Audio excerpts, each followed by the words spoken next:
Hey, well, good morning. My name's Jack, and I'm kind of into cars. And unfortunately, I don't have the money or the time to really play with them to the level I want. But nevertheless, I have a couple of them. I've got my 94 Impala over here. 260,000 miles, if you can believe it. But here's my real pride and joy. This is my Cadillac. And believe it or not, I purchased this car in Idaho because I really wanted to get one of those GM diesels that everybody keeps calling, you know, a piece of junk.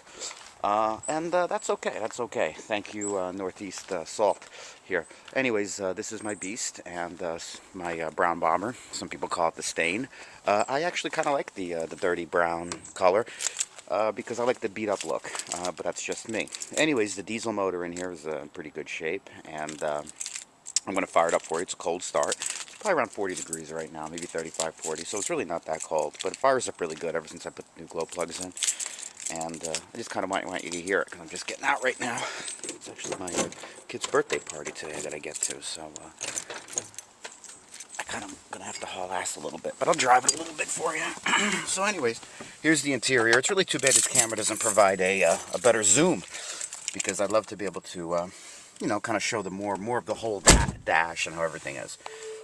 For the most part, it's in good shape. That's my Bluetooth thingy. R2D2 connected. Battery level is high. But I'm going to fire it up here for the first time. Don't look at the mileage, it's not even accurate.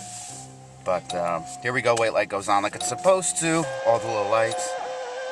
Let's shut that off, that's the antenna. Alright.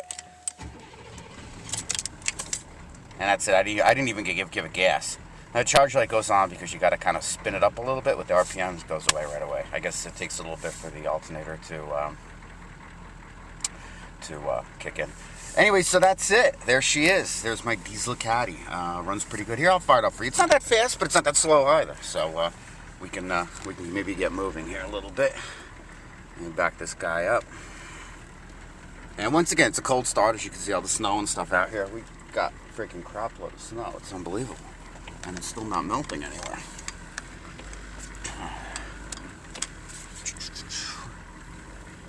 There we go.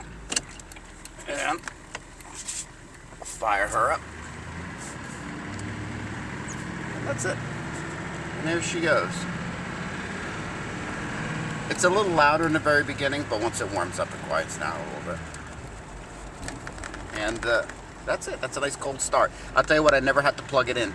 And we've had some really cold days where it was like sub 10 degrees. I would never say we had a 0 degree day. I don't think we're really north enough for that.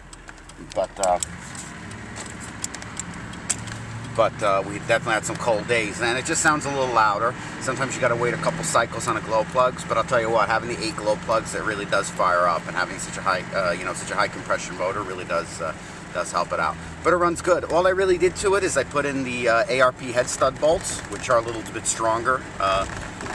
They claim that they're less likely to stretch, and hence they prevent head gasket leaks and stuff. I think this motor was a rebuild. I don't have the time right now to get underneath the hood and show you, but I believe it's a rebuilt motor.